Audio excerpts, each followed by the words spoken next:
풍요로운 노후 준비를 위해서 많은 분들이 연금을 통해서 준비하고 계신데요. 많이 궁금해하시는 내용 중에 하나가 도대체 연금자산운용 어떻게 해야 되냐라고 하는 내용일 것입니다. 그래서 오늘은 연금자산운용 어떻게 해야 되나 이런 거에 대해서 하나하나 말씀드릴 텐데요. 우선은 이제 연금자산운용과 관련된 상품들에 대해서 설명을 드리고, 그다음에 그 상품들을 어떻게 구성하고 포트폴리오를 만들어서 관리할 것인가라고 하는 내용으로 말씀드리겠습니다. 우선은 연금이라고 한다면 대표적인 게 이제 보험이 있을 수 있습니다. 많은 분들이 우리 뭐 보험 설계사를 통해서 연금보험을 가입하신 경우가 많은데요. 구체적으로 연금보험도 여러 가지 종류가 있습니다. 가장 대표적인 게요, 연금저축보험이 있습니다. 연금저축보험은 연말에 이 세액공제 혜택이 있는 그런 상품입니다. 최소한 5년 이상 납입해야 되고요. 55세 이후에 그다음에 10년 이상 연금을 수령해야지 세제 혜택을 충분히 받을 수 있다는 점, 중간에 해지하거나 이러시면은 그 세제 혜택을 온전히 받을 수 없다는 점은 좀 주의할 필요가 있습니다. 또 하나는 그 세액공제 혜택을 받진 않지만 받지 않는 그런 연금보험들도 있는데요. 예를 들어 대표적으로 공시이율형 연금보험입니다. 공시이율, 미리 알려주는 이율에 따라서 주는 그런 보험이라 이렇게 생각하시면 되는데요. 그래서 공시이율하고 그다음에 최저보증이율이라고 한 말이 있는데, 최저보증이율이라는 말 그대로 최소한 이 정도는 이제 보증한다. 뭐 예를 들면 2%를 보증한다, 뭐 3%를 보증한다. 이렇게 우리가 약관이나 이런 내용을 보시면 나오는데요. 보험사에서 운용하는 수익률에 따라서 공시이율이 또 매일 바뀝니다.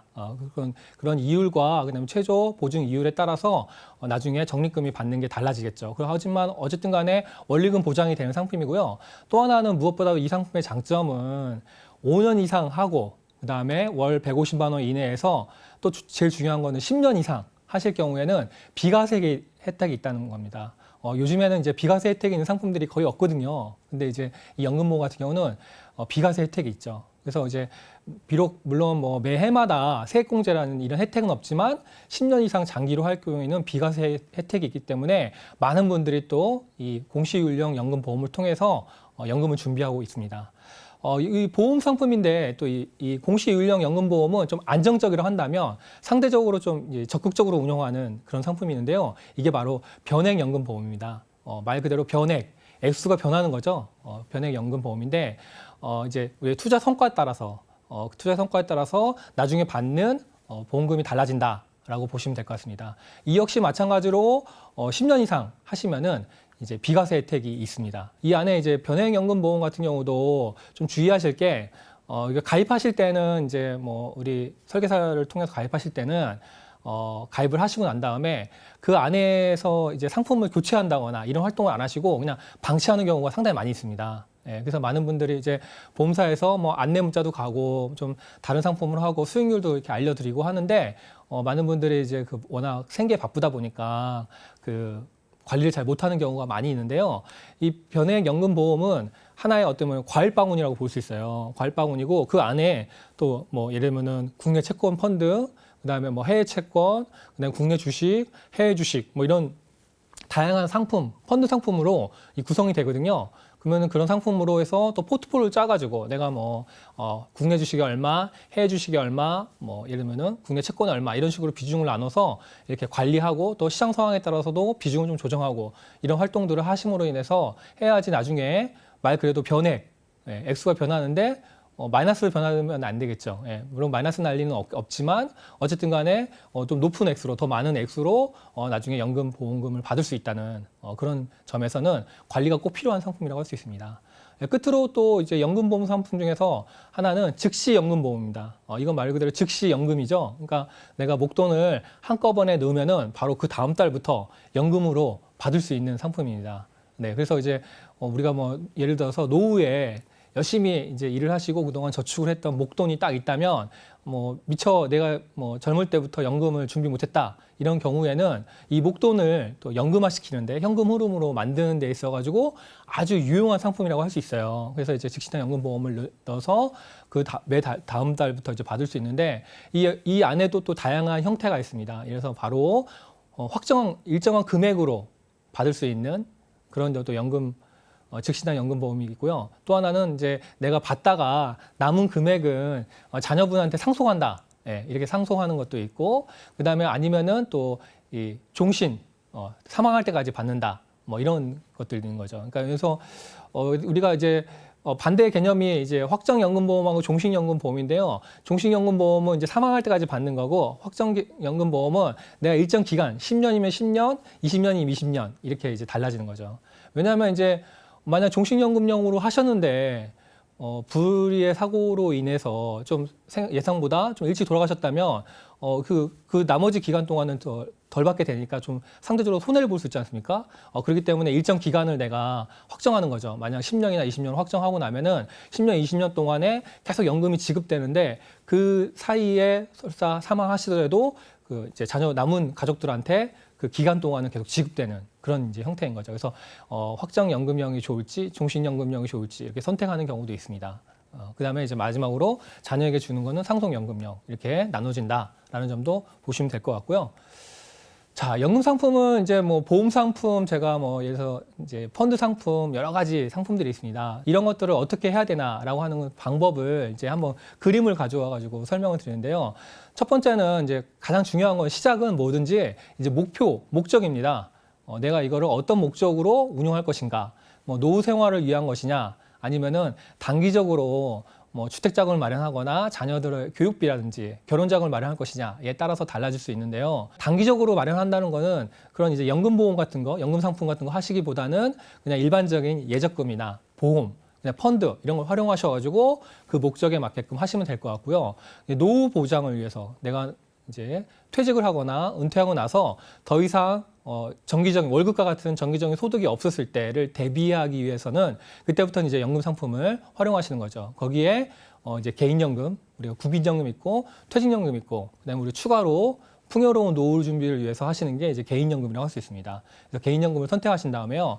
두 번째 단계는 이제 세제 혜택에 따라서 이제 갈리는데요, 나눠지는데 첫 번째는 우리가 적립 단계에 이제 젊었을 때 이렇게 연금 보험을 통해서 개인연금을 통해서 돈을 쌓잖아요. 예, 쌓을 때 이렇게 해마다 세액공제 받는 상품이 있습니다. 예, 세액공제 상품. 그래서 이런 상품을 연금저축, 요즘에는 이제 연금저축이라고 몇 차례 이름이 바뀌었는데 지금 연금저축이라고 하고요. 또 하나는 우리가 바로 세액 공제를 받지, 해마다 세액 공제, 우리 연말정산할 때 세액 공제를 받지는 않지만 10년 이상 장기적으로 할 때는 이제 비과세 받는다.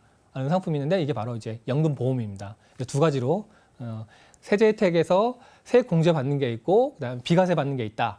이거 많이 혼동하시거든요. 제가 뭐 어떤 연금보험 가입하셨어요? 그러면 글쎄요. 그럼 제가 많이 여쭤보거든요. 이게 세액 공제 받으세요? 아니면 안 받으세요? 그러면 이제 안 받는 것 같아요. 그러면 이제 그런 것 같은 경우는 앞서 말씀드렸듯이 연금보험 같은 걸 말하는 거죠. 세제 비적격이죠. 그 대신에 10년 이상은 이제 비과세 받는 거고.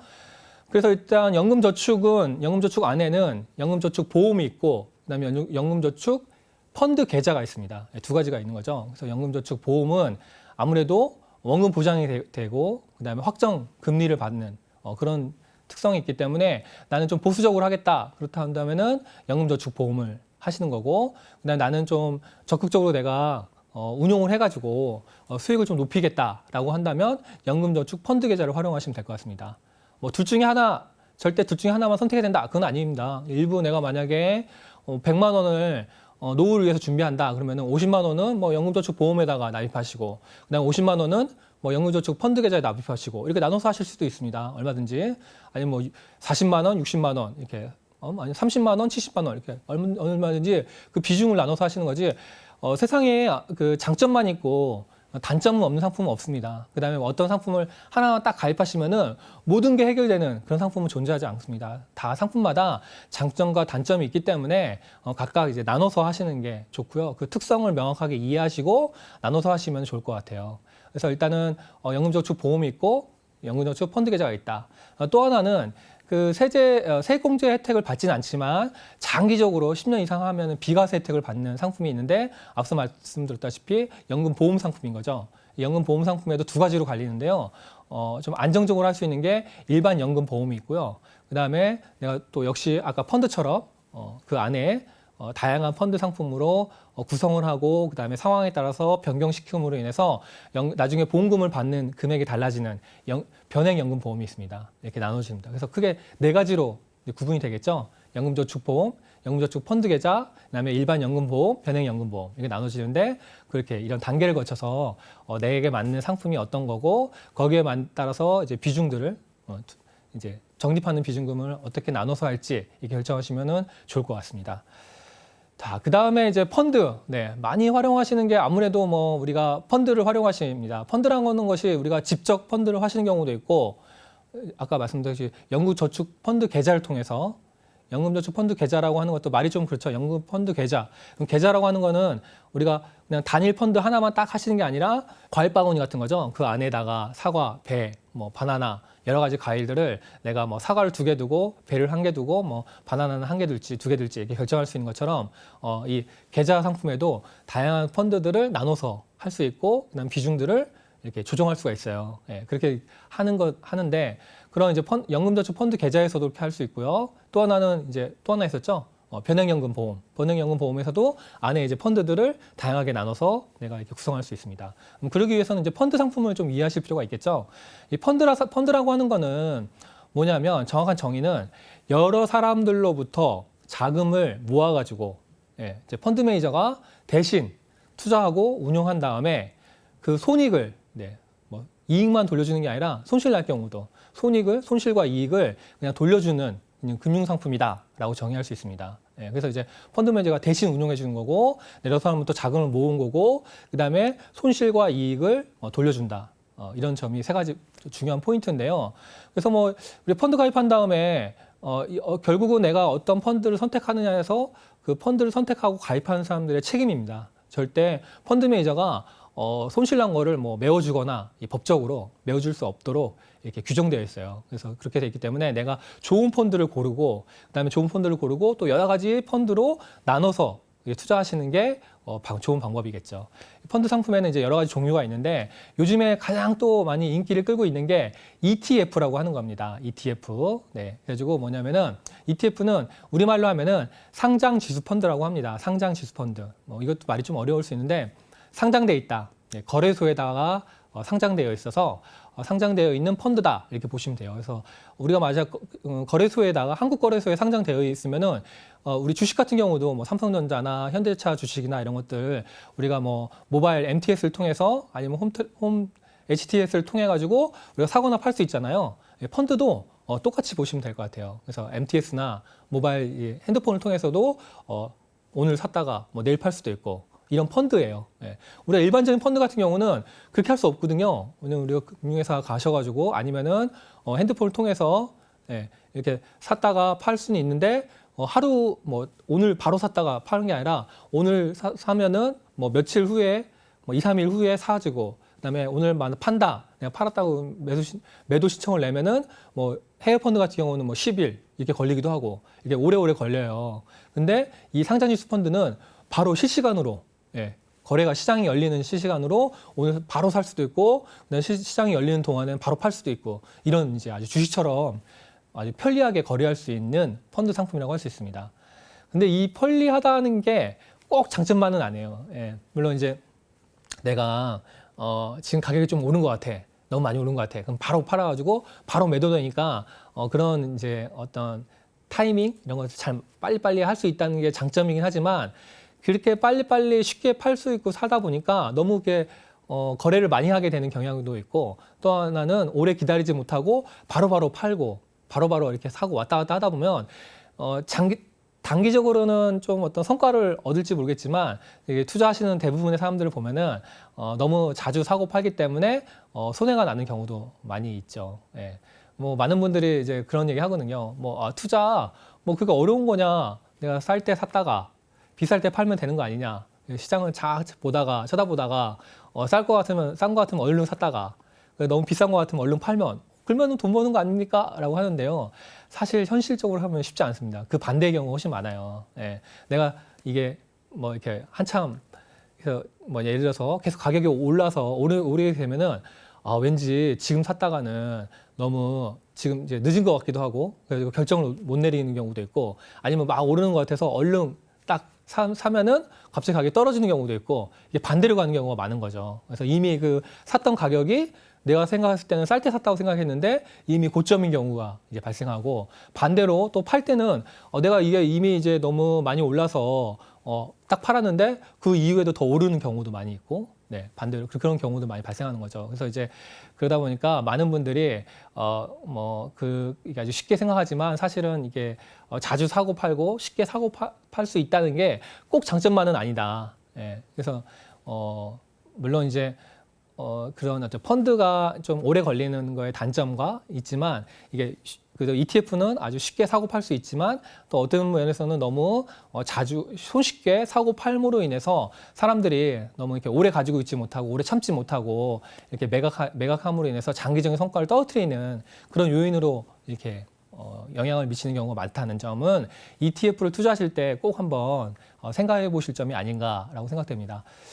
그 다음에 이제 펀드 같은 경우가 있는데요. 일반적인 펀드가 있는데, 펀드에도 이제 종류가 여러 가지가 있습니다. 예, 펀드 상품이 수백 가지, 수천 가지가 있죠. 근데 이제 이런 것들을 특성에 따라서 이제 종류를 나누다 보면은, 일단 대표적인 게 주로 주식에 투자하느냐, 아니면 채권에 투자하느냐에 따라서 주식 펀드, 채권 펀드 이렇게 나눠질 수 있고요.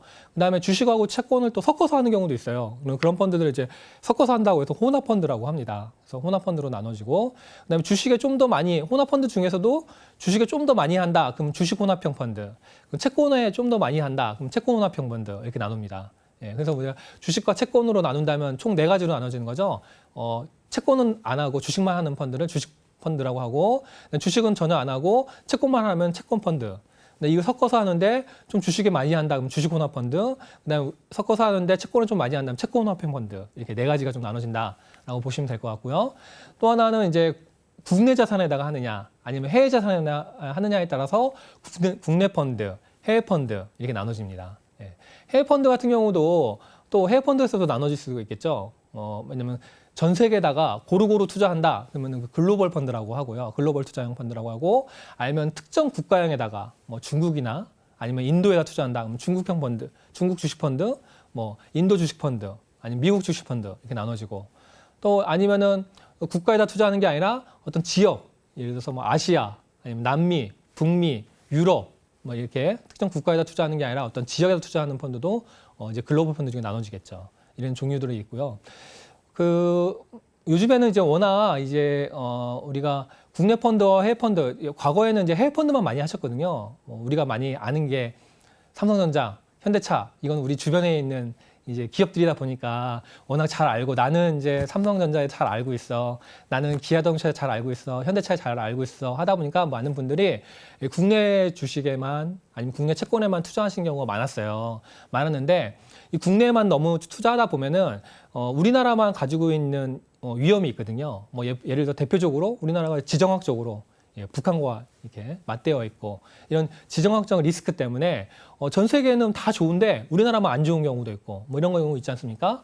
그런 경우를 대비해서 이제 우리나라에만 투자하는 게 아니라 해외에도, 다른 나라에도 투자하는 것들이 확산되면서 이제 지금은 많은 분들이 이제 해외에도 많이 투자하고 전 세계에다 고루고루 투자하는 식으로 많이 이렇게 발전되어 오고 있는 것 같습니다. 예. 근데 이제 불행하게도 처음 이제 국내에서 벗어나서 해외 투자할 때 우리나라에서는 이게 막 유행하는 특정한 국가, 특히 대표적인 게 어딘가요? 예, 중국이죠. 중국에 중국이 경제 성장한다. 중국에다가 물건 하나만 팔면은 그 13억 인구에다가 그 무지막지하게 우리가 성과를 올릴 수 있기 때문에 중국이 앞으로 성장할 거다 그러면서 많은 분들이 이 해외 펀드의 처음 시작을 중국 펀드로 막 몰려갔습니다. 예, 물론 처음에 하셨던 분들은 성과가 나셨던 분도 있지만 그 뒤에 이제 그런 어떤 경제 성장이 막 급속하게 이루어지는 이머징 마켓이라고 하고 그런 신흥국 그런 나라에다가 투자했던 분들이 그런 나라들은 성장할 때는 막 높게 성장하지만 또 하락할 때는 갑자기 확 떨어지고, 그만큼 변동성이 큰 거겠죠. 그래가지고 많은 분들이 이 중국에다가 우리가 모든 자산을 한꺼번에 투자하는 몰빵 투자라 않습니까? 이렇게 투자했다가 또 크게 손해를 보는 경험들을 하셨습니다. 예, 그래서 이제 우리 해외 투자를 할 때는 잘못된 이제 과거의 사례였는데요. 해외 투자할 때는 처음에 내가 그동안 한 번도 해외 투자한 적이 없다 이러신 분이라면, 해외 투자 처음 시작한다면 이런 특정한 국가나 이런 게 투자하시기보다는 전 세계 고루고루 이렇게 나눠서 투자하는 그런 펀드를 선택하시는 게 좋을 것 같습니다. 왜냐하면 상대적으로 만약에 이제 전 세계 고루고루 투자하는 펀드 같은 경우는 이제 펀드 매니저가 딱 봐서 뭐 만약 예를 들어서 아까 뭐 신흥국도 투자하고 선진국도 투자하잖아요. 근데 신흥국이 별로 안 좋을 것 같아. 그러면 선진국에다 투자 비중을 많이 키우고 반대로 이 신흥국들이 경제 성장이 좋을 것 같아. 요즘에 경제가 좋을 것 같아. 그러면은 또 선진국의 비중을 좀 줄이고 신흥국 비중을 넓히고 이런 식으로 조정할 수가 있거든요. 근데 만약에 아까 말씀드렸다시피 중국 펀드나 인도 펀드에다 투자했다라고 하면은 그 펀드는 중국에만 투자해야 되는 거예요. 만약에 중국이 상황이 안 좋아요. 그러면은 그 펀드에서 중국을 투자 안 하고 미국 투자한다고 이렇게 할 수가 없어요. 왜냐하면 우리가 그 중국 펀드라고 하는 거는 중국에만 투자하기로 약속을 했기 때문에. 예. 그렇다면 우리가 어떤 투자의 위험과 그다음에 기대 수익률, 그다음에 여러 가지 투자의 어떤 상황에 따른 어떤 그 대처 이런 걸 본다면 아무래도 글로벌 펀드가 전 세계 고루고루 투자하는 펀드가 어떤 경제 그 지역에 따른 경제 상황이나 국가에 대한 경제 상황에 따라서 조정을 해줄 수가 있겠죠. 예. 그런 점에서는 훨씬 더 안정적이죠. 그런 점에서 이제 글로벌 펀드에 먼저 투자하시는 게 순서다. 글로벌 펀드에 투자하셨다가 아니면 처음에 글로벌 펀드에 투자하시고 그다음에 좀 투자가 익숙해지면은 이제 이 아시아 뭐 이 지역들, 그죠? 유럽이나 신흥국 주식 지역들 뭐 이런 지역 펀드에 투자하시고 좀 더 자신이 생긴다. 그때 가서 이제 그 어떤 특정 국가에다 투자하시고 이런 식으로 좀 단계를 거치시면서 하시는 게 맞는 것 같습니다. 그냥 은행이나 증권사에 가셨는데 판매 직원이 요즘에 인도가 좋습니다. 요즘 베트남이 뜹니다. 아마 그 말씀만 듣고 덜컥 특정 국가에다가 딱 투자하셨다가는 손해볼 가능성이 높습니다. 왜냐하면 또 그렇게 특정한 국가나 지역에다가 이 투자하는 펀드를 권할 때는 아무래도 그동안 수익률이 좋았던 거를 보여주면서 권하잖아요. 예, 뭐 이게 수익률 표를 보여주면서 보세요, 손님. 여기 보시면은 중국 펀드가 최근 동안에 뭐 플러스 30% 나왔잖아요. 6개월 동안 30% 나왔잖아요. 그러니까 이 펀드 좋습니다. 이거 가입하세요. 라고 이런 식으로 안내하거든요. 그러면 이제 그동안 어떻게 보면은 내가 좀 가입한 시점이 가격이 많이 올라가지고 어느 정도 가격이 높을 때 가입할 가능성이 높다는 겁니다. 그러면 어떻습니까? 우리 투자라고 하는 거는 어떻게 보면은 이익 날 확률과 손실 날 확률이 언제든지 항상 있는 거거든요. 언제든지 있고 정확하게 그 나라에 지금 투자하는 시점이 정확하게 원래 가치하고 맞는지 그 본래 가치를 아무도 몰라요. 모르기 때문에 내가 너무 지나치게 가격이 높을 때 투자한 거 아닌지 아니면 지나치게 아주 싸게 가입한 건지는 사실 아무도 모릅니다. 상대적인 거거든요. 근데 가격이 어느 정도 많이 일정 기간 동안 많이 오른 다음에 가입을 하시면은 이제 수익을 날 확률하고 손실 날 확률에서 수익 날 확률보다는 손실 날 확률이 더 높은 거겠죠. 왜냐하면 이게 많이 올랐으니까. 반대로 가격이 많이 떨어졌다면은 우리가 항상 이제 이 가격이란 거는 오르고 내리고 왔다 갔다 반복하는 거니까요.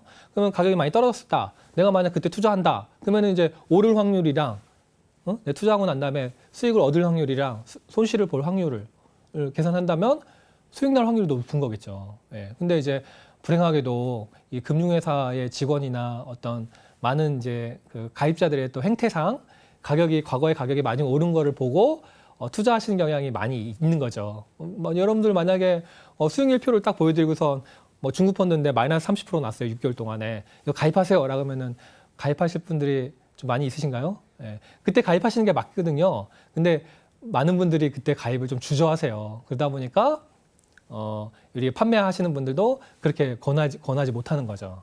내가 영업을 쉽게 하려면은 가격이 많이 오른 상품을 이제 권할 수밖에 없는 거죠. 그렇게 이제 예를 들어서 그런 어떤 뭐랄까 어떤 프로세스, 흐름, 그다음에 그런 어떤 환경 그런 것들을 이해하신다면 투자에 있어서 좀 더 성공할 수 있는 확률이 높겠죠. 예, 아무래도 이제 그래서 쌀 때 우리가 수익을 많이 낼 확률이 높을 때 투자하시는 게 좋다. 그다음에 해외 펀드 같은 경우도 아까 말씀드렸듯이 순서 이 위험과 기대할 수 있는 수익과 위험을 고려할 때 글로벌 펀드부터 그다음 지역, 그다음 국가 이렇게 하시는 게 좋다라고 말씀드릴 수 있을 것 같아요. 그다음에 또 하나는 이제 우리가 그 자산 중에서 채권과 주식이 대표적으로 있지만 또 하나는 부동산이 있지 않습니까? 예, 부동산 펀드라는 게 있고요. 또 요즘에는 또 리츠라고 하는 것도 있습니다. 리츠라고 하는 것은 부동산 투자 회사예요, 회사. 예, 회사라는 거를 리츠라고 해요. 리츠라고 해서 그다음에 부동산 펀드는 부동산 자산에 투자하는 펀드고, 네, 이렇게 두 가지가 나눠지는데요.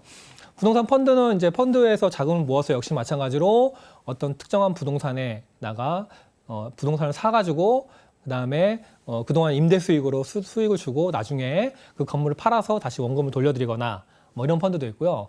그다음에 리츠 같은 경우는 또 이거 아까 말씀드린 투자 회사라고 했잖아요. 하나의 회사예요. 회사면은 뭐습니까? 그래서 삼성전자나 기아자동차 같은 경우도 회사죠. 그러면은 우리가 거래소에 상장해가지고 그 주식을 사서 배당도 받고 아니면은 이제 그 주가의 흐름에 따라서 수익을 얻을 수 있잖아요. 이것도 똑같습니다. 부동산 투자 회사입니다. 그래가지고 만약에 이 리츠가 하는 건 부동산 투자 회사인데 이 회사에서 특정한 건물 몇 개를 딱 사는 거죠. 사가지고 또 이제 임대 수익이 들어오지 않습니까? 그러면 임대 수익을 얻어서 그걸 모아서 나중에 배당을 하고 연마다 배당을 하고 이런 식으로 이루어지는 거죠. 그래서 리츠 같은 경우는 이제 우리가 펀드와 달리 거래소 우리 모바일 통해서 주식을 사고 팔듯이 살 수 있다라고 하는 장점이 있는 거죠. 그리고 또 어떤 게 있을까요? 배당이라는 거 있겠죠. 아무래도 이제 부동산 임대 수익을 기반으로 해서 배당을 주니까 일반 주식보다는 배당이 좀 많이 있는 특징이 있습니다. 그래서 리츠. 요즘에 리츠에 대해서 또 많이 인기를 끌고 있거든요. 그래서 리츠도 한번 바라보시겠습니다. 이렇게 펀드 관련된 이게 다 모든 게 일종의 큰 범위 내에서는 펀드입니다. 네, 자금을 모아가지고 이런 자산들에다 투자하는데 어떤 자산에다 투자하느냐, 그다음에 어느 지역에다 투자하느냐 이런 것들이 나눠지는 거죠.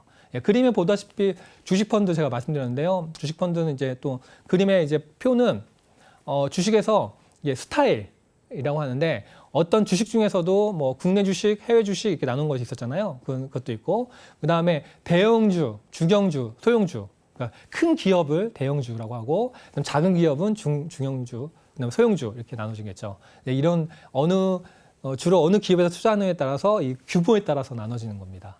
여러분 생각하실 때 만약에 대형주가 우리가 투자할 때 기대 수익률이 높을까요? 아니면 소형주, 작은 기업에 투자할 때 기대 수익률이 높을까요?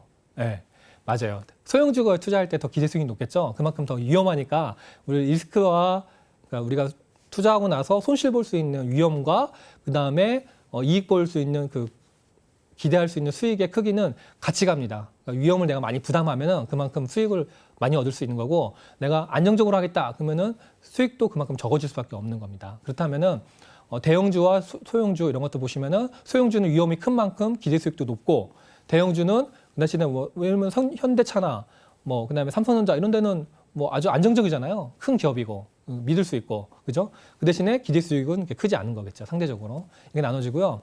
그 다음에 또 하나는 이제 성장, 혼합, 가치주 이렇게 나눠지는데요. 이런 것도 아마 신문이나 뭐 이런 데서 많이 보셨을 거예요. 뭐 가치주가 어떻다, 성장주가 어떻다라고 하는 건데 말 그대로 성장하는 기업, 막 새로운 요즘에 뭐 최신 기술을 통해 가지고 막 성장하는 기업 그런 기업에 주로 투자하는 거를 성장주 펀드라고 이렇게 얘기하고요.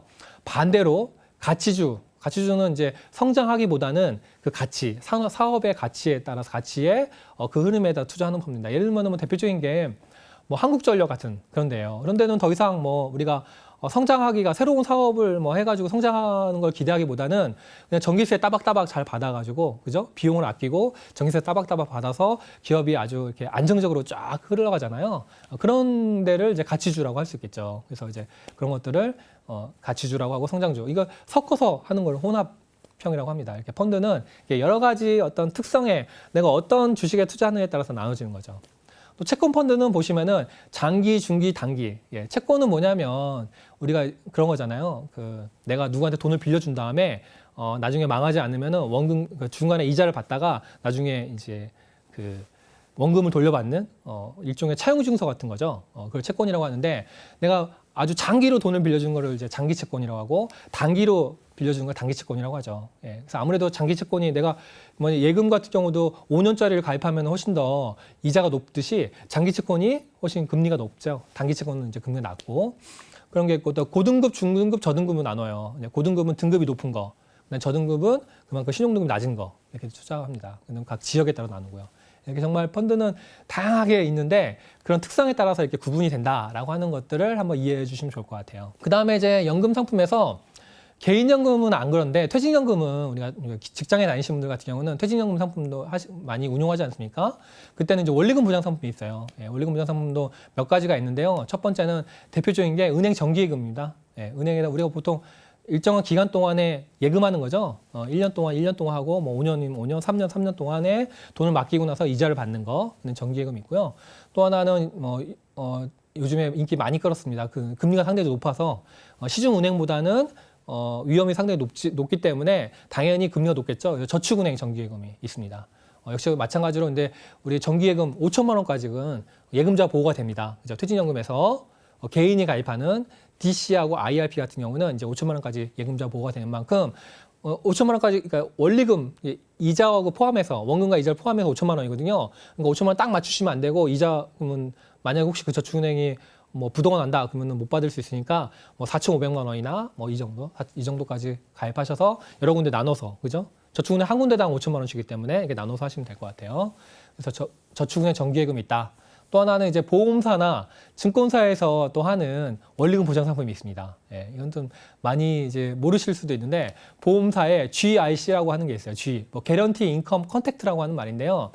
개런티 한다는 거죠. 이제 인컴을 개런티 한다. 이제 이율 보증형 보험이라고 하는데 우리말로는 역시 마찬가지로 5천만 원까지 예금자 보호가 되고요. 또 하나는 또 증권사 ELB, 증권사 ELB라는 게 있는데 이것도 원리금 보장, 증권사가 보증하는 원리금 보장 상품입니다. 근데 이건 예금자 보호는 안 됩니다. 그렇기 때문에 증권사의 신용도에 따라서 그래서 증권사가 좀 안정적이냐 증권 신용등급을 확인하신 다음에 가입하셔야 되는 원리금 보장 상품이라고 할 수 있습니다. 다 연금 상품 이렇게 많이 있는데 도대체 어떻게 이게 해야 되냐, 어떻게 선택해야 되느냐라는 것도 고민일 것 같아요. 첫 번째는 상품을 선택할 때는 우선 요즘에 이런 상품이 유행합니다 이렇게 해서 선택하시기보다는 전체적인 어떤 계획을 짜야 돼요. 내가 연금 노후 생활에 생활비를 어느 정도 필요로 하고 그다음에 국민연금은 어떻게 준비가 돼 있고 세금은 어떻게 돼 있고 건강보험은 어떻게 되어 있는지 이런 계획 하에서 그런 계획들 하에서 자연스럽게 투자 기간이나 뭐 이런 것들이 정해집니다. 결정되면은 거기에 따라서 이제 내가 뭐 변액보험을 할지 아니면은 안정적인 연금보험을 할지 이게 결정이 되는 거거든요. 그래서 그런 계획을 짜는 게 우선 필요하다라는 것들을 아셔야 될 것 같고요. 이건 전문가를 통해서 상담을 통해서 내가 전체적으로 노후 준비를 어떤 식으로 계획을 짤지 이런 것들이 필요합니다. 또 하나는 자신의 투자 경험이나 성향에 따라서 상품을 선택하는 거죠. 나는 별로 사실은 수익이 많이 난다고 하더라도 내가 조금이라도 손실이 나면은 밤에 잠을 못 잔다. 나는 한 번도 그런 투자를 해본 적이 없기 때문에 두려움이 많다. 근데 전문가가 알아서 해주겠지. 그래서 덜컥 하시면 안 됩니다. 잘 모르겠고 이해 못하겠다 한다면은 안 하시는 게 좋습니다. 예, 내가 충분히 설명을 듣고 책도 찾아보고 뭐 인터넷에서도 자료를 찾아보고 나서 이해할 수 있다. 그런 상품 중심으로 선택을 하시는 게 좋습니다. 이해할 수 없으면은 안 하시는 게 좋다는 것들. 또 하나는 이제 비용입니다. 아무래도 연금 노후 준비 장기적으로 준비하다 보니까 비용이 너무 비싼 거 이런 건 좀 피하시는 게 좋겠죠. 네, 피하시는 게 좋겠고 근데 상품들은 보통 투자하고 난 다음에 더 중요해요. 그냥 투자하고 난 다음에 방치하면은 알아서 어느 누군가가 알아서 수익을 내주는 그런 상품은 존재하지 않습니다. 내가 그만큼 관심을 가지고 계속 바라보고 주기적으로 이게 체크를 해보고 이게 잘 운용되고 있는지 잘 관리되고 있는지 해야지 그 관심 가지시고 관심 부은 만큼 수익률이 달라진다는 점입니다. 그냥 처음에는 그때 당시에는 그 상품이 좋았어요. 근데 항상 어떤 상황에서도 그 상품이 좋은 거는 없거든요. 그 회사의 상황에 따라서 그다음에 그 담당하는 그 운용하는 매니저가 바뀌고 뭐 여러 가지 이유로 인해서 그 자금들이 빠져나가고 뭐 이런 변화들이 항상 있거든요. 그렇기 때문에 내가 가입하고 나서 그 상품들을 계속 모니터링하고 그다음에 관리하고 체크하는 그런 습관을 들여야지 관심을 갖고 애정을 가진 만큼 수익률이 높아진다라고 생각하시면 좋을 것 같아요. 자, 또 하나 이제 제가 상품에 대해서 한번 쭉 말씀을 드렸는데 그러면 이런 여러 상품 중에서 어떻게 구성을 할 것인가라고 하는 것들을 설명을 드리겠습니다. 일단은 이렇게 여러 가지로 나누는 거를 여러 가지 단어로 얘기합니다. 뭐 포트폴리오다, 뭐 자산 배분이다, 뭐 분산 투자다. 이게 다 비슷한 개념인데요. 자, 포트폴리오라고 하는 거는 그렇게 여러 가지 나눴던 그 모음을 이제 포트폴리오라고 합니다. 하고요. 자산 배분은 그렇게 나누는 거를 그냥 막 나누는 게 아니라 아주 전략적으로 잘 나눠야겠죠. 네, 전략적으로 잘 나눠야 된다는 겁니다. 예를 들면은 저희가 뭐 어떤 고객분들 중에서 제가 이제 분산 투자했어요 라고 말씀하시는 거예요. 그래서 예, 분산 투자했습니까? 어떻게 분산하셨습니까? 저는요 신흥국 주식펀드에다가 하고요. 그 다음에 중국 주식펀드에다가 하고요. 그 다음에 글로벌 소비재 주식펀드에다가 하고 이렇게 했어요 라고 얘기하시는 거예요. 근데 자세히 들여다보면은 다 신흥국에서 가장 많이 차지하는 데가 중국이고 그다음에 중국 주식에다가 했기 때문에 중국이고, 그다음에 소비에 가장 많이 영향을 미치는 데가 중국이에요. 그럼 결국은 이렇게 나눠서 했지만 알고 보면 중국에 다 투자하신 게 되는 거죠. 이런 식으로 하시면은 설사 나눠서 하셨다고 해도 그렇게 우리가 나눠서 포트폴리오 내가 만들었다 하더라도 잘 나눠진 게 아니겠죠. 중국이 어려워지면은 내가 세 가지로 나눴지만 다 어려워지게 되는, 다 마이너스가 나게 되는 그런 상황이 발생하는 거죠. 그래서 우리가 자산 배분이라는 걸 하는 겁니다. 이게 여러 자산을, 내 전체 자산을 놓고 여러 자산으로 고루고루 분산해서 하는 것들을 이제 자산 배분 전략이라고 하는데요. 이게 사실 좀 이렇게 왜 해야 되느냐, 이제 그림인데요. 이거는 이제 미국의 JP모건이라는 회사에서 만든 자료인데, 해마다 만들어서 이렇게 보여주는 자료인데, 색깔로 달라집니다. 뭐 자세히 보실 필요는 없는데, 다만 이제 색깔로 이제 각각의 자산들이 막 알록달록하죠. 그러면 이제 뭐냐, 이거 어떤 의미냐, 이 각 색깔마다 하나의 어떤 자산군인데, 이게 같은 색깔이 매 해마다 항상 위에 있는 게 이제 높은 수익률을 올린 거고, 밑에 있는 게 낮은 수익률을 올린 건데요. 모든 색깔이 똑같은 색깔이 이게 항상 있지 않지 않습니까? 알록달록하죠. 그만큼 해마다 수익률을 올리는 자산이 많이 수익을 내는 자산이 계속 바뀐다는 겁니다. 바뀐다는 건데, 제가 여기 하늘색, 그러니까 파란색으로 화살표가 있는 건데요. 그거는 이 모든 자산을 섞은 겁니다. 섞어서 고루 투자하니까 계속 중간에 있는 거죠. 1등은 못하지만 항상 상위 중간에서 이렇게 꾸준하게 성과를 낸다는 거죠. 그렇기 때문에 우리가 여러 자산으로 나누고 분산 투자해야 될 필요성이 있다는 겁니다. 어느 해에 어떤 자산이 1등할지 아무도 알 수 없기 때문에 여러 자산으로 섞어서 투자하게 되면 최소한 꼴찌는 안 하고 중간에서 꾸준하게 성과를 올릴 수 있는 거죠. 이렇게 해야지 나중에 장기적으로 싸우면은 높은 수익률을 올릴 수 있다는 겁니다. 자, 포트폴리오를 구성하는 이제 그 프로세스를 제가 한번 정리해 봤는데요. 포트폴리오 구성하려면 이제 좀 말이 어렵기도 한데, 이제 이런 게 있다. 네. 이런 게 있다라고 좀 어느 정도 투자에 대해서 좀 공부를 하고 투자한 경험이 많으시면은 스스로도 해볼 수 있는데, 그러신 분들은 많지 않기 때문에 일단은 이런 내가 절차를 거쳐서 나의 포트폴리오를 짠다라고 하는 그 과정을 좀 아시고, 그 다음에 이제 전문가를 찾아가셔서 이런 과정을 거쳐서 나의 포트폴리오를 짜줄 수 있는 전문가를 만나시는 게 필요한 것 같아요. 그래서 일단은 무엇보다도 항상 자산 관리나 자산 배분의 시작은 목표입니다. 목표. 내가 이건 노후 준비를 위한 것인지, 아니면 자녀 교육비 마련을 위한 것인지, 아니면 새로운 집을 사기 위한 것인지, 뭐 이러면 그런 목표를 명확하게 해야 됩니다. 왜냐하면 목표가 정해져야지 이제 투자 기간이 정해지는 거죠. 만약에 이제 노후 준비를 하는 거다. 내가 지금 40인데, 40인데, 60세에 60세 이후에 노후 준비를 하는 것이다. 라고 하면 20년이라는 기간이 이제 정해지잖아요. 그럼 20년이라는 기간은 장기간 기간이니까 주식이나 이렇게 변동성이 큰 자산에도 어느 정도 투자할 수 있는 겁니다. 네. 근데 반대로 내가 예를 들면은 5년 우리 애가 이제 대학교를 갈 때 대학 등록금 마련을 위한 것이다. 5년 뒤에 등록금 마련인 것이다. 그러면은 5년 동안의 투자 기간이 정해지는 거겠죠. 그럼 5년 동안 기간은 이렇게 아주 장기가 아니기 때문에 좀 안정적으로 운영해야 되는 거죠. 그럼 주식에 대한 비중보다는 채권이나 정기예금 같이 안정적인 상품에 대한 비중을 크게 가지고 가야겠죠. 이런 식으로 목적이 정해야지 기간이 정해지고, 거기에 따라서 내가 더 위험한 걸 할지 아니면 안정적인 걸 할지 이런 비중들이 결정되는 겁니다. 그렇기 때문에 목적을 반드시 명확하게 해야 되는 겁니다. 많은 분들이 뚜렷한 목적을 안 정하고 그냥 여유자금이에요 라고 하는데, 세상에 여유자금은 존재하지 않습니다. 꼬리표를 달아줘야 돼요. 여유자금은 존재하지 않고 반드시 돈마다 목적을 명확하게 해서 거기에만큼 전략을 짜야 된다라고 보시고요. 이 목적이 정해지면은 이제 기간이 정해지고, 이게 기대 수익률, 내가 어느 정도 좀 적극적으로 해서 고위험을 노릴지 아니면은 낮은 수익을 가져갈지 이게 정해지고, 거기에 따라서 주식, 채권, 부동산 여러 자산으로 비중을 정합니다. 그리고 나서 끝나는 게 아니에요. 그리고 나서 투자해서 끝나는 게 아니라 시장 상황에 따라서 일정 부분은 또 큰 경기 흐름이 있지 않습니까? 단기적인 매일매일의 주가 흐름이 아니라 큰 경기 흐름을 보면서 일정 부분씩 비중을 약간씩 조정해 주는 겁니다. 이걸 또 어려운 말로 전술적 자산 배분을 하는데, 우리 전쟁 용어잖아요. 전략적인 거는 장기적인 거고, 전술적인 거는 단기적으로 시장 어떤 경기 흐름에 따라서 약간씩 조정해 주는 거죠. 이런 이런 관리를 통해서 내가 처음에 목적했던 내 집 마련이나 자녀 교육비나 노후 준비나 이런 목적을 달성할 수 있는 거죠. 그리고 또 상품을 계속 보면서 상품이 문제가 있다 그러면 다른 상품으로 교체해 주고, 그다음에 3년, 5년 단위로 이런 왜냐면은 내가 노후 준비를 하기로 했지만 갑자기 뭐 집을 또 팔아서 목돈이 생겼다. 아니면 내가 뭐 회사를 뭐 옮겼는데 더 회사를 더 오래 다닐 수 있을 것 같다. 뭐 이런 변화들이 있을 수 있잖아요. 이런 변화에 따라서 또 자산 배분을 다시 해주는 거죠. 목적을 다시 계획해주고 자산 배분을 다시 해주는 이렇게 하나의 프로세스 과정입니다.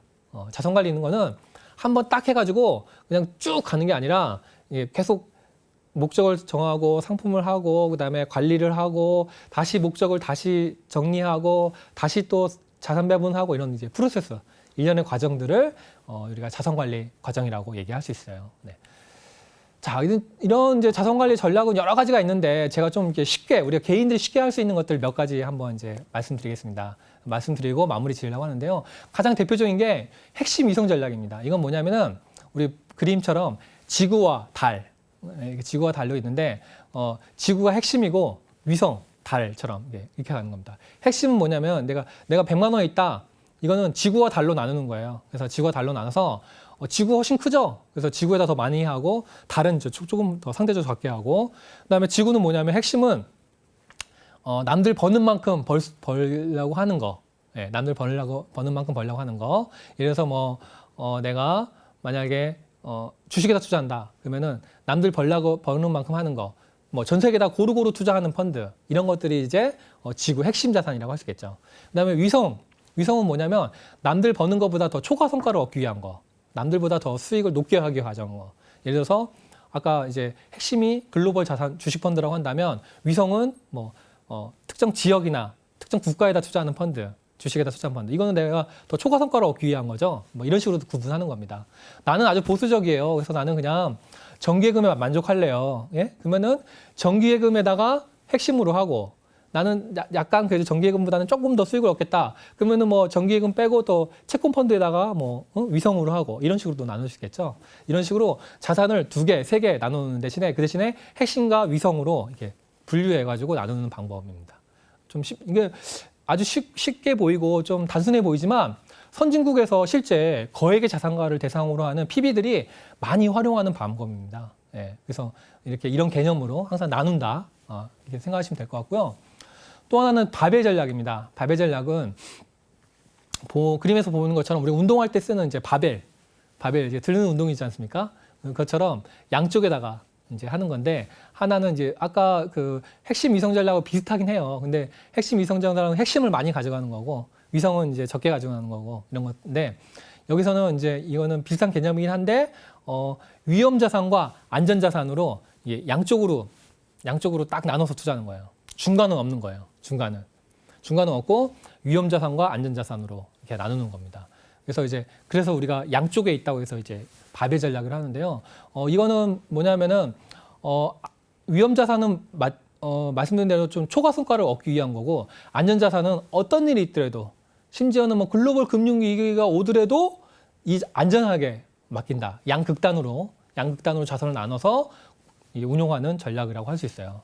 이런 것들은 이제 많은 이제 실제로 펀드에서도 펀드 매니저들이 또 많이 활용해요. 채권이나 이런 걸 할 때도 이게 많이 바벨 전략을 활용합니다. 그래서 뭐 아주 신용 등급이 위험한 채권에다 투자하고 그다음에 아주 국가에서 채용 국채나 이렇게 안정적인 데서 양쪽으로 투자하는 회사채는 중간 건 안 하고 이런 식으로도 활용해서 이거에 대한 비중을 약간 조정하면서 이렇게 해서 운영하는 방법이 또 있습니다. 그래서 바벨 전략이고요. 그다음에 또 하나는 이제 많이 유행하는 미국의 아주 유명한 투자가가 개발한 전략인데요. 4계절 포트폴리오입니다. 마치 이제 우리 경제 상황이 4계절처럼 봄, 여름, 가을, 겨울처럼 계절 계속 변화되듯이 4계절 동안에 이 4계절이 오더라도 어떤 상황에서도 안정적으로 안정적인 수익을 목표로 하는 이 투자 전략 방법입니다. 투자 전략 방법인데요. 이거는 이제 크게 경제 성장과 물가로 나눈 거예요. 물가로 나누고 그다음에 경제 성장이 내가 기대하는 거, 시장에 기대하고 보다 경제 성장이 잘 될 때, 아니면 잘 안 될 때, 그다음에 물가가 시장의 기대보다 물가 많이 오를 때, 아니면은 안정될 때라고 이렇게 나눠서 4국면으로 나눠 가지고 이 자산들로 고루고루 분산 투자하는 겁니다. 보시다시피 고루고루 분산 투자하는데 나눠서 투자하는데 그 나눠서 투자하는 거에 대한 프레임입니다. 프레임.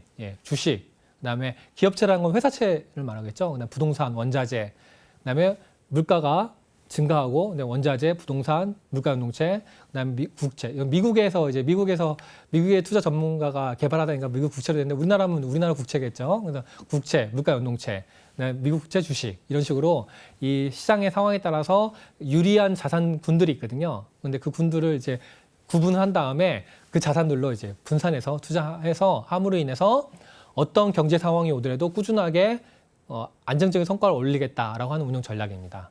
그 대신에 이게 어떤 상황에서도 안정적으로 운용하겠다고 한다면 높은 아주 고수익을 추구하는 건 아니겠죠. 어느 정도 꾸준한 성과, 뭐 4%, 3%이 정도의 안정적인 성과를 기대하는 방법이라고 할 수 있어요. 그 다음에 뭐 이것저것 어렵다, 이것저것 어렵다 하면은 내가 도대체 포트폴리오 어떻게 짤지 너무 어렵다라고 한다면 또 많이 활용하는 방법이 국민연금 따라하기입니다. 네, 우리가 이제 연기금, 국민연금은 국민연금을 통해서 여러 전문가들이 모여가지고 아주 장기적으로 포트폴리오 어떻게 운용할지를 결정합니다. 5년 단위로 결정하거든요. 결정하고 또 매해마다 그 경제 상황에 따라서 또 약간씩 조정을 해서 결정을 해요. 그러니까 이 전문가들이 꾸준하게 안정적인 수익을 위해서 이 포트폴리오를 짠 거거든요. 그러면은 내가 그거를 내 스스로 결정하기 어렵다면 국민연금 사이트 가셔가지고 국민연금 사이트 가시면은 이게 다 이렇게 공개하고 있습니다. 그걸 보고 똑같이 따라하는 거죠. 그게 무슨 운용 전략이냐?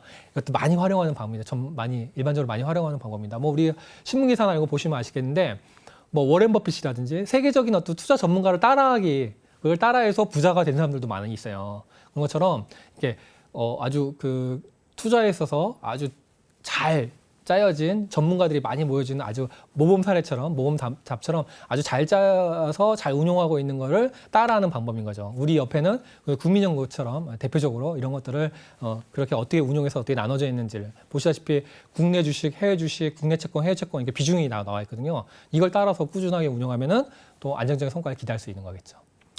그다음에 또 하나 이제 마지막으로 연령에 따라서 우리가 자산 배분을 나누는 겁니다. 이거 사실은 뭐냐면 이거는 우리가 이제 아까도 말씀드렸다시피 이 투자 기간에 따라서 내가 위험 자산을, 그러니까 주식의 자산을 어느 정도 할지, 채권이나 정기예금처럼 안정적인 걸 어떻게 할지를 결정되잖아요. 이거는 이제 뭐냐면 우리가 노후 준비에 있어서 대표적으로 많이 활용하는 방법인데, 은퇴기를 이제 목표로 해가지고 은퇴가 가까워지면은 안정적인 자산을 많이 가져가고 주식을 줄이고, 그다음에 젊었을 때는 또 상대적으로 위험 자산, 주식을 많이 하고 이런 식으로 이제 자연스럽게 연령을 기준으로 해서 자산 배분을 해주는 자산 배분 방법인데요. 이걸 자동으로 해주는 또 펀드가 있어요. 요즘에 신문 기사에서 혹시 보셨는지 모르겠는데 타겟 데이트 펀드라고 해서 타겟 데이트, 은퇴 시점을 타겟 데이트 그 시점을 목표로 해가지고 운용하는 펀드입니다. 그래서 나는 잘 모르겠다. 나는 그거 뭐 전문가 알아서 해주면 좋겠다라고 하면은 이런 타겟 데이트 펀드를 활용하시는 것도 방법이라고 할 수 있습니다. 그다음에 이렇게 하신 다음에 이제 끝으로 이제 그렇게 우리가 자산 배분하는 방법 이렇게 말씀드렸는데, 끝으로 이거 딱 하고 나서 끝나는 게 아니라 내가 그렇게 비중을 정해서 운용하다 보면은 시장의 상황에 따라서 이 비중이 달라질 수 있어요. 만약 50대 50으로 했는데 주가가 올라가지고 60%가 되고 상대적으로 채권은 떨어져서 40%가 졌다. 그러면 1년에 한 번 정도씩은 오른 거를 팔아가지고 덜 오른 거에다가 넣어줘서 다시 50, 50을 맞춰줘야죠. 그걸 안 맞춰주면은 계속 그 높은 성과나 안정적인 성과를 기대하기 어렵거든요. 그래서 1년에 한 번 정도는 이걸 리밸런싱이라고 하는데 이런 과정을 거쳐야지 안정적으로 꾸준한 성과를 올릴 수가 있습니다. 네, 오늘은 연금자산 운용 어떻게 해야 되나라고 하는 내용으로 해서 연금에서 활용할 수 있는 상품의 종류, 어떤 특성을 말씀드렸고요. 그다음에 연금 자산 운용할 때 포트폴리오를 어떻게 짤 것인가에 대해서 말씀을 드렸습니다.